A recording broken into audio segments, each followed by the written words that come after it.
Senator صاحب سر آپ ہی فرمائیے گا. سر پاکستان تحریک انصاف کہتی ہے کہ اب ٹکراؤ کی سیاست نہیں کریں گے, اب جو ہے وہ صرف ثوابی کے اندر جلسہ ہوگا اور باقی جگہوں پر احتجاج ہوگا.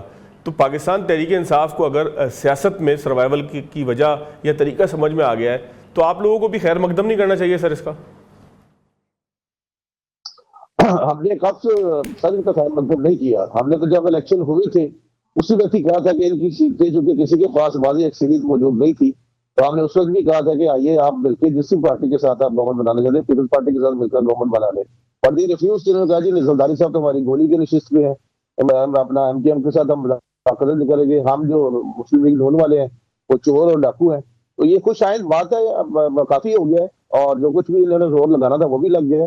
تو دیکھیے الٹیمیٹلی چترائی صاحب میرے لیے بھائی ہے, محسن ہے, الٹیمیٹلی جو سیاست میں ہوتا ہے وہ رواداری ہوتی ہے, اخلاقیات ہوتی ہے, سارا کچھ ہوتا ہے اور ڈائلاگ کے ذریعے مسائل حل ہوتے ہیں. تو اب بھی میں نے کل بھی ایک ٹی وی پہ کہا تھا کہ اب بھی ڈائلاگ ہی ہوگا اور وہ سیاست دانوں سے ہوگا. جہاں پہ یہ چاہتے ہیں جن کو یہ کہتے تھے میر جعفر ہے, میر صادق ہے, ڈیٹی ہیری ہے, ان کے ساتھ ڈائلاگ ان کا نہیں ہونا جن کو یہ کہتے تھے ایسے القاب سے نوازتے تھے. اور 50% ان کا کام ہوا, یہ مانتے ہیں وہ نہیں مانتے. تو اس طریقے سے کام نہیں چلتا. یہ خطوں کے ذریعے اور چٹھیوں کے ذریعے اس خط کو میری آخری تحریر سمجھنا, مجھ کو غم حالات کی تصویر سمجھنا, اب ایسے نہیں ہوگا. اب تو ڈائلیگ سے مسئلہ حل ہوگا اور they are most welcome. Even prime minister صاحب نے کہا کہ آپ آئیے, ہم پارلیمنٹ کمیٹی بھی بناتے ہیں, اب ہر چیز آپ کی مانتے ہیں, لیکن آپ آئیے ٹیبل پہ بیٹھے تو صحیح. تو یہ ڈائلیگ کے بغیر چترائی صاحب کو صرف میں ریکویسٹ کرتا ہوں, اس کے بغیر یہ مسئلہ حل ہو نہیں سکتا. اچھا, لیکن سینیٹر صاحب آپ کیا سمجھتے ہیں کہ پاکستان تحریک انصاف اگر یہ اعلان کرتی ہے کہ جی ہم ٹکراؤ کی سیاست کی طرف نہیں جاتے اور پھر ثوابی کا جلسہ وہ پرامن کر لیتے ہیں, تو کیا ان کو اجازت نہیں ہونی چاہیے کہ کراچی سے لے کے خیبر تک ملک کے باقی علاقوں کے اندر بھی وہ آرام سے جلسہ کریں؟ دیکھیں جی, ہر جگہ پہ جلسے کریں جو آرٹیکل 90 آئین پاکستان کہتا ہے, پرامن طریقے سے جلسہ کریں بغیر آرمی کو نشانہ بنائے, بغیر ڈیسنسی کے اور بغیر کسی ایسی چیز کے جو اگینسٹ دی ایتھکس ہو. تو یہ ان کا پرماننٹ رائٹ ہے, یہ ایک قدرت نے رائٹ دی ہے ان کو, اور قدرت بھی اظہار رائے کا موقع دیتی ہے, تو آئین بھی ان کو اظہار رائے کا موقع دیتا ہے. یہ جہاں مرضی جلسے کریں, ان کو کون منع کر سکتے ہیں بشرطے کے. لیکن پرابلم صرف یہ ہے کہ ٹریک ریکارڈ ایک ایسا ہے کہ جس طرح سے 9 مئی کا ہے کہ مطلب کس کس کی روح کو اور جسم کو انہوں نے زخمی نہیں کیا اس جناب. ایک فوجی جو ریٹائر تھا یا شہید ہوا ہے, ابھی پنڈی میں دیکھیے وہ لوگ ہمارے لیے جانے دے رہے ہیں. یہ پنڈی میں جو وجے شہید ہوا ہے 1 مہینہ پہلے اس کی شادی ہوئی ہے. تو کیا ہم چاہتے ہیں کہ ہم دوبارہ مطلب ہمیں کیا وہ آرمی کا نوجوان پسند ہے جو ہمارے گھر کے باہر ہو اور ہمارے بچوں کی ہماری حفاظت کرے, یا وہ پسند ہے کہ ہم دفاتر کھول کے دیں اور ہمارے بچوں کو مارے اور ہمارے جو فوجی جوان ہیں ان کو شہید کرے؟ ہم چاہتے اصل میں چاہتے کیا ہے؟ تو اسے یہ ٹکراؤ گی. باقی ان کو آرٹیکل 19 کھلی طریقے سے ان کو پرمٹ کرتا ہے کہ بغیر لیکن کوئی تشدد نہ ہو, کوئی ایسی بات نہ ہو اور جتھوں کی سیاست نہ ہو. باقی سیاستدان یہ ایک بڑی پارٹی ہے, ان کو کرنی چاہیے اور ہو کرے گی بھی. یہ ریفرینڈم میرا ہے, ان میں بہت اچھے لوگ ہیں جو مطلب اب بھی چاہتے ہیں کہ ڈائلیگ کے ذریعے مسائل حل ہو. چترالی صاحب سر آپ کا بھی شکریہ سر. جیسا سینیٹر صاحب بھی کہہ رہے تھے کہ انہیں کوئی اعتراض نہیں ہے کہ اگر آپ پرامن جلسے کریں, تو سر پاکستان تحریک انصاف کے اس بیان کا خیر مقدم تو سبھی کر رہے ہیں کہ جس میں کہا گیا ہے کہ ٹکراؤ کی سیاست نہیں کریں گے. تو کیا اب ہم سمجھ سکتے ہیں کہ دیر آئے درست آئے, اب کوئی 9 مئی جیسا واقعہ چاہے جس کی طرف سے بھی ہو جیسے بھی ہو اس کی تحقیقات کا مطالبہ آپ لوگ ضرور کریں, لیکن اب وہ دوبارہ نہیں ہوگا. 26 نومبر تک جیسی چیز جو ہے وہ دوبارہ نہیں ہوگی کہ جس کے اندر آپ کے مخالف اعتراض اٹھائیں کہ آپ جتہ لے کر آ جاتے ہیں. تو کیا پاکستان تحریک انصاف سے ہم فیوچر میں ایسی سیاست کی توقع کر سکتے ہیں کہ جو پرامن ہو؟ شکریہ جی.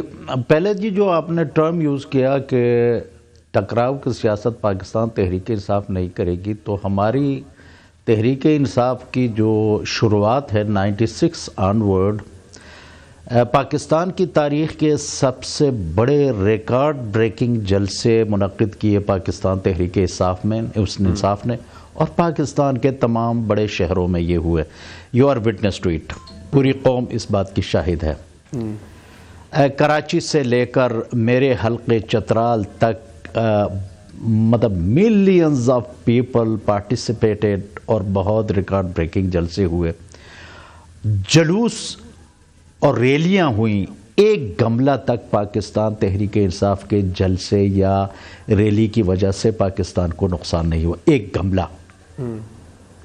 اب مجھے سمجھ نہیں آتی کہ پاکستان تحریک انصاف کی ٹکراؤ کی سیاست شروع کب کی. مجھے 26 سال ہو گئے ہیں, 27 سال اس پارٹی کے ساتھ. آئی ڈونٹ نو کہ کہاں سے تحریک انصاف نے ٹکراؤ کی سیاست کی ہے.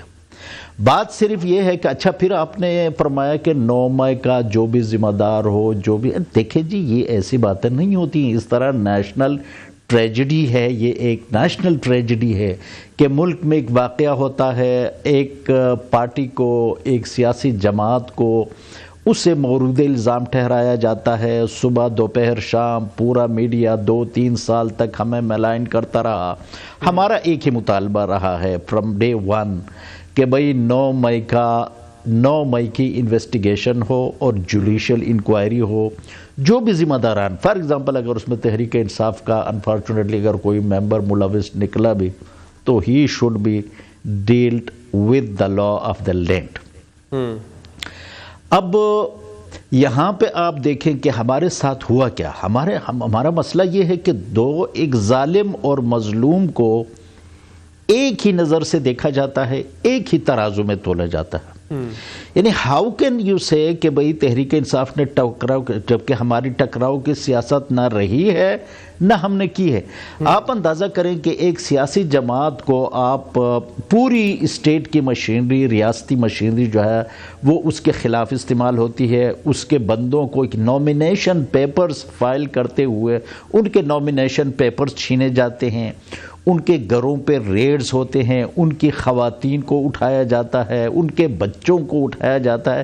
5 سال کا بچہ پاکستان تحریک انصاف کے ایک ورکر کا بچہ صرف اس وجہ سے فوت ہو گیا کہ اس کے والد صاحب سے اس کی ملاقات نہیں ہو رہی تھی، اس کے والد صاحب کو جیل میں رکھا ہوا تھا۔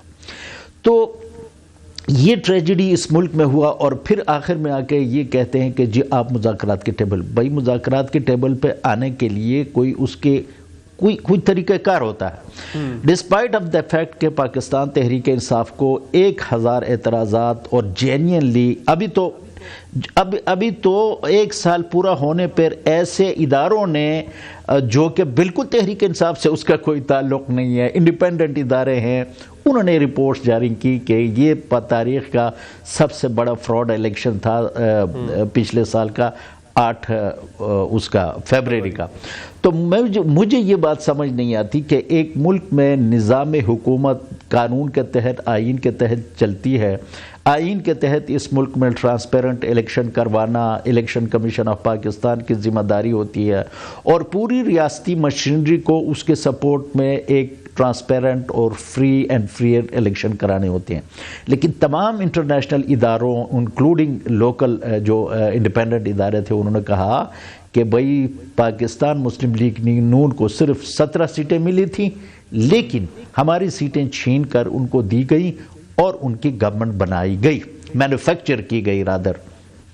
تو اب اس کے باوجود بھی اچھا خان صاحب پہ قاتلانہ حملہ ہوا، ان کے جان پہ 2 مرتبہ قاتلانہ حملہ ہوا، ان پہ فائرنگ ہوئی، 3-4 مہینے تک وہ جو ہے زیر علاج رہے، وہ اپنے گھر میں زیر علاج رہے، پوری دنیا جانتی ہے۔ اس کے باوجود بھی اس کی ایف آئی آر تک درج نہیں ہوئی۔ جناب والا، ایک ملک کا وزیر اعظم، سابق وزیر اعظم، 25 کروڑ کا ملک ہے، آئین اس ملک میں کہتے ہیں کہ there is somewhere constitution is over there، اس ملک میں پولیس کا نظام ہے، اس ملک میں جوڈیشری ہے، اس ملک میں انویسٹیگیشن ایجنسیز ہیں۔ ڈسپائٹ آف ایک فارمر پرائم منسٹر کو، ایک سابق وزیر اعظم کو یہ سہولت بھی نہیں دی گئی کہ وہ اپنے خلاف اقدام قتل کا مقدمہ درج کرا سکے۔ تو ان حالات میں یہ سب کچھ سہتے ہوئے اینڈ آف دا ڈے جب ہم نے کہا کہ بھئی گورنمنٹ کے ساتھ ہم مذاکرات کریں گے، اچھا مذاکرات ہم کس چیز پہ کرنے جا رہے تھے؟